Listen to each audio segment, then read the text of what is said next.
வணக்கம். குமுதா சிவகுமார். போன கிளாஸில் 63 நாயன்மார்கள் கோலம்னா என்ன, அதை எப்படி உருவாக்குறது அப்படிங்கிறத பார்த்தோம். இந்த கிளாஸில் அதுலேருந்து ஒரு பேட்டர்னை எடுத்து அதை 6 புள்ளியில் எப்படி போடுறது, அது 7 புள்ளியை எப்படி மாற்றுறது அப்படிங்கிறத பார்ப்போம். இன்றைக்கி இந்த பேட்டர்னை நான் செலக்ட் பண்ணியிருக்கேன். இது வந்து சிமெட்ரியே இல்லை பாருங்கள். எந்த விதத்தில் பார்த்தா double side symmetry, 4 side symmetry எதுவுமே இல்லை. இதை வந்து நம்ம புள்ளி வச்சு ஜாயின் பண்ணி சிமெட்ரிக்கல் கோலமாக மாற்றலாம். நான் ஏன் இந்த பேட்டர்ன் எடுத்திருக்கேன்னா, இந்த பேட்டர்ன்னா 4 சைட் சிமெட்ரி அழகாக வரும். இது கூட போடலாம். இது இதெல்லாம் ரொம்ப நல்லாயிருக்கு பாருங்கள். இதெல்லாம் போட்டால் கோலம் கரெக்டாகவே வரும். இது கூட போடலாம். ஆனால் நான் வந்து இன்றைக்கி இந்த பேட்டர்ன் எடுத்து எப்படி சிமெட்ரியே இல்லாத பேட்டர்னை சிமெட்ரிக்கல் கோலமாக மாற்றுறது அப்படிங்கிறத இன்றைக்கி காட்டுவோம். இந்த பேட்டர்ன் வந்து ஜி பேட்டர்னில் இந்த இடமும் ஜாயின் பண்ணிவிட்டு அப்புறம் இதில் வந்து 1+3 ஜாயின் போட்டோம்னா இந்த பேட்டர்ன் வரும். 6.6 வரிசையில் முதல்ல இந்த கோலத்தை போடுவோம். இந்த பேட்டர்னை இந்த 3 புள்ளியில் ஃபஸ்ட்டு போடுறேன்.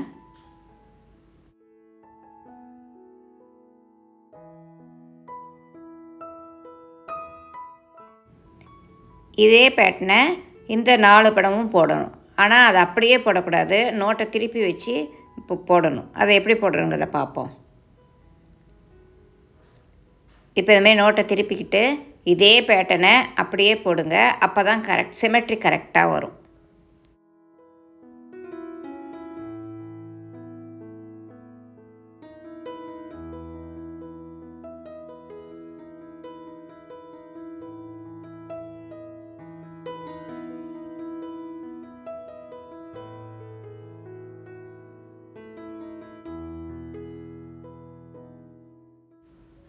இப்போ இந்த 6 புள்ளியில் ஒவ்வொரு 3 புள்ளியிலையும் இந்த பேட்டர்னை போட்டோம்.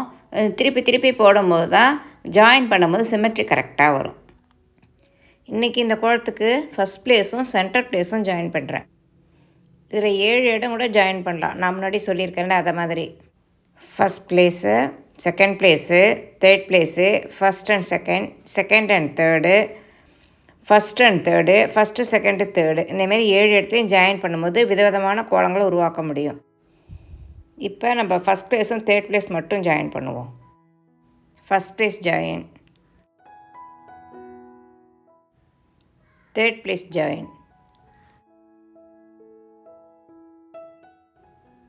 அவ்வளோதான், கோலம் முடிஞ்சிடுச்சு. இது பெண்ணால் போட்டோம்னா ஜாயிண்ட்லாம் எப்படி வருது அப்படிங்கிறது நமக்கு நல்லாவே தெரியும்.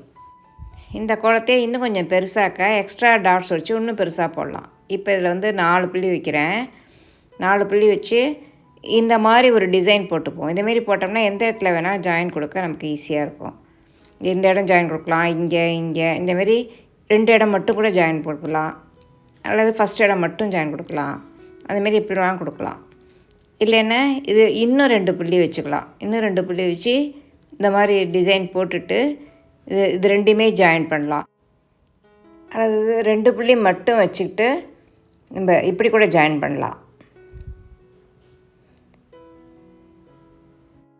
இந்த மாதிரி நம்ம கற்பனைக்கு ஏற்ற மாரி இந்த கோலம் எவ்வளோ பெருசு வேணுமோ அதுக்கு ஏற்ற மாரி புள்ளிகளை வச்சு எக்ஸ்டெண்ட் பண்ணிவிட்டு போகலாம். ஆனால் ரெட்டைப்படையில் தான் வரும். ஏன்னா அந்த பேசிக் ரெட்டைப்படையில் இருக்கிறதுனால ரெட்டைப்படையில் வரும்.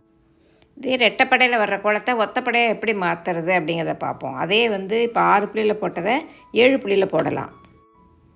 அதே பேட்டர்ன் தான் 7 புள்ளி 7 வருஷம் வச்சுருக்கேன். இந்த 6.6 வருஷம் கோலம் போடும்போது போட்ட மாதிரியே இந்த பேட்டர்ன் இந்த மாதிரி திருப்பி போட்டுக்கணும்.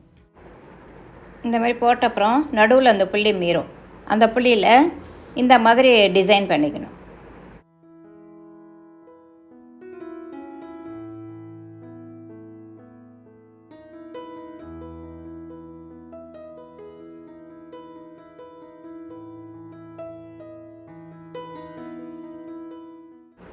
இந்த மாதிரி டிசைன் பண்ணும்போது நீங்கள் எந்த இடத்துல வேணாலும் ஜாயின் கொடுக்கலாம். இங்கே கொடுக்கலாம், அல்லது இந்த இடம், அல்லது இந்த இடம், அல்லது இந்த இடம், அந்த மாதிரி 7 இடத்துல எந்த இடத்துல வேணாலும் நீங்கள் ஜாயின் கொடுக்கலாம். ஜாயின் கொடுக்கும்போது நம்ம எல்லா இடமும் ஒரே மாதிரி ஜாயின் கிடைக்கணும். ஃபஸ்ட் ப்ளேஸ்னால் ஃபஸ்ட் ப்ளேஸ் எல்லா இடமும் அந்த மாதிரி ஜாயின் கொடுக்கணும். அப்போ தான் சிமெட்ரி மாறாது. இன்னைக்கு கோலத்தில் இதையும் ஜாயின் பண்ணுறேன். அதேமாரி எல்லா இடமும் ஜாயின் பண்ணுறேன்.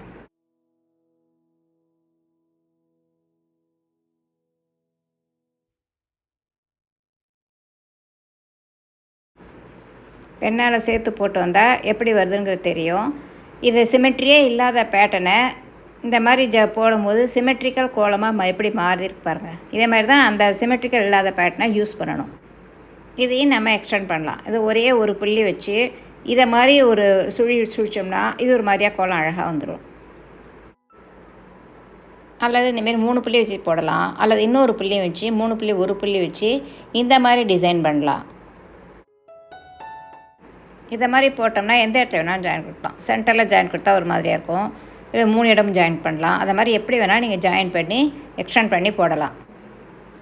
இந்த சைடில் 5 புள்ளி வச்சு காட்டுறேன். 5 புள்ளி ஒரு புள்ளி வச்சுட்டு இதை மாதிரி டிசைன் பண்ணணும். இந்த மாதிரி போட்டுக்கிட்டு எந்த இடத்துல வேணாலும் ஜாயின் பண்ணலாம். ஃபஸ்ட்டில் ஜாயின் பண்ணலாம், அல்லது 3 இடம் ஜாயின் பண்ணலாம், அல்லது எல்லா இடம் கூட ஜாயின் பண்ணலாம். இது மாதிரி நம்ம எப்படி வேணாலும் எக்ஸ்டெண்ட் பண்ணி போடலாம். ஆனால் ஒரு சைடில் எப்படி புள்ளி வைக்கிறோமோ அதே மாதிரி தான் 4 பக்கம் புள்ளி வைக்கணும். அதை மட்டும் கவனமாக வச்சுக்கோங்க. ஒவ்வொரு சைட்லையும் ஒவ்வொரு மாதிரி எக்ஸ்டென்ஷன் கொடுத்துறாதீங்க. 4 பக்கம் ஒரே மாதிரியாக இருக்கணும்.